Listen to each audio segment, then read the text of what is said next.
Good morning. I'm Claudell Clark, Executive Director of the Hampton Roads Sports Commission, a proud affiliate of the Hampton Roads Chamber. And on today we have with us Mr. James White, Regional Director of Safelite Auto Glass. Good morning to you, James. Good morning. Thanks for having me this morning.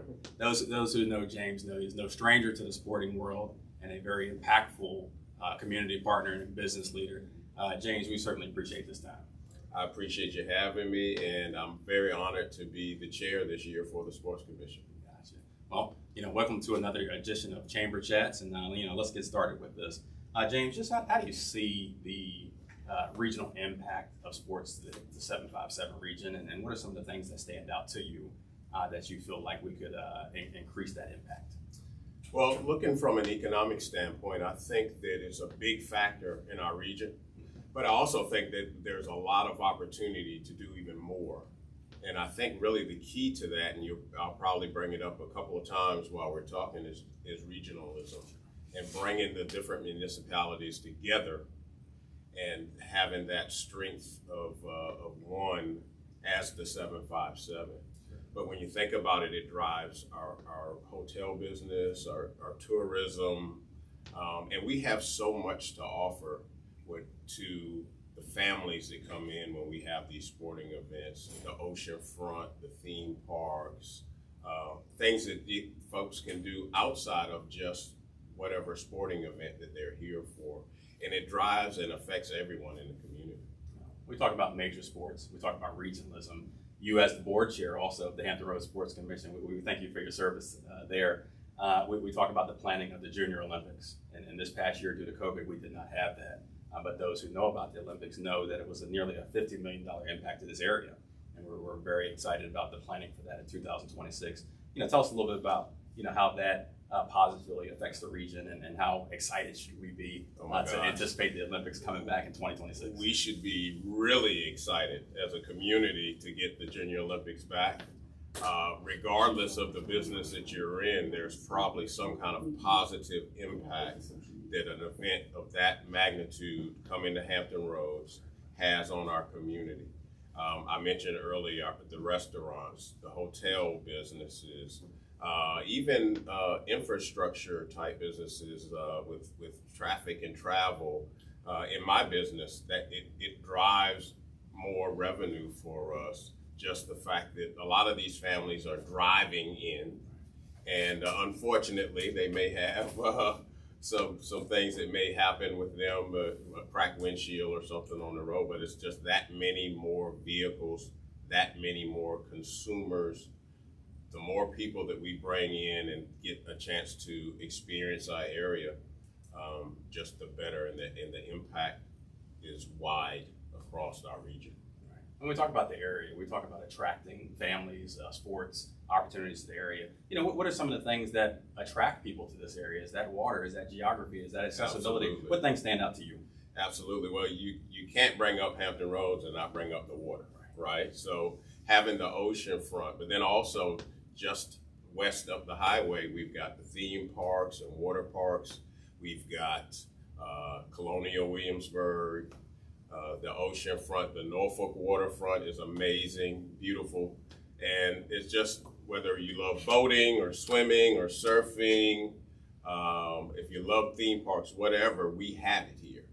And it's just another opportunity for folks to be able to experience Hampton Roads. It can also drive our real estate market as people come and they get to see all the things we have to offer.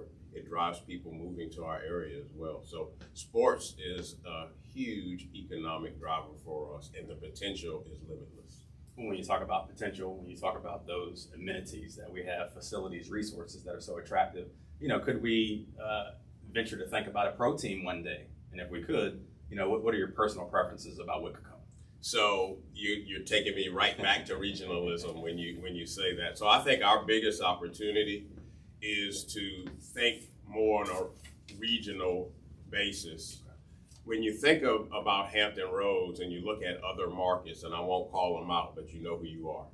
Other markets, we're larger than many of those markets that already have professional sports teams when we look at it from a regional perspective.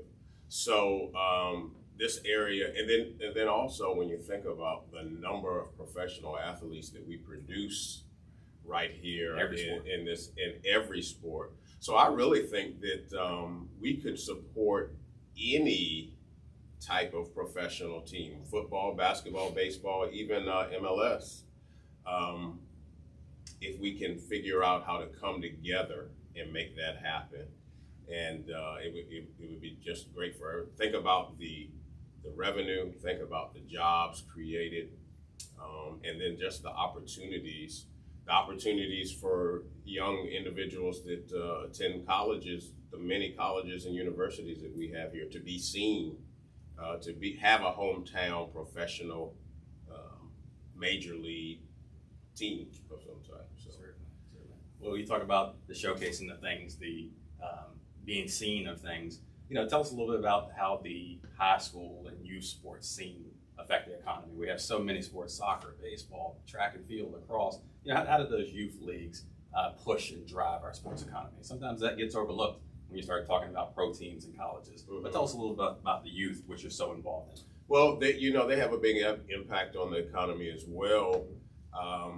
Because we have such great facilities, we do get a lot of tournaments for different sports and what have you. The Sportsplex and the surrounding facilities with that they're amazing. I play a lot of softball myself, and I've had guys move into the area that play on my team, and they're like, "There's nothing like this where I used to live. This is the best field. This is the best facility I have ever played on." And I'm always proud to hear that. So I think the impact is big. I think during the time that we're in right now is even more important, because I think about COVID and I think about the seniors in particular, the graduating seniors, and the more opportunities that we have for them to be able to be seen and to play, it really slowed sports down.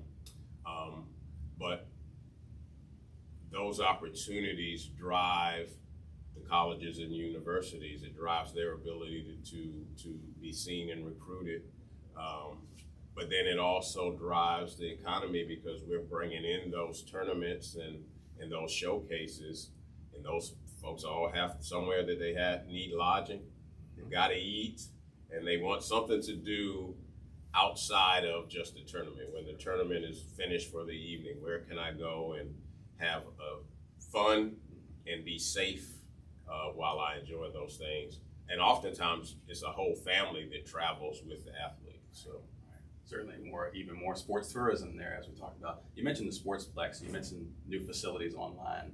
We have the new Virginia Beach Sports Center that's here. What are some of the regional or national tournaments with such great facilities that we should be looking towards? Or what are some that are on your radar as you've traveled sports-wise? When I think about the Commonwealth Games that take place up in the western part of the state normally, I think we would be the experience for the participants and the people that would come to see. It would just be expanded so much if events like that took place in Hampton Roads. We just have so much to offer, and more than a lot of these places where they take place.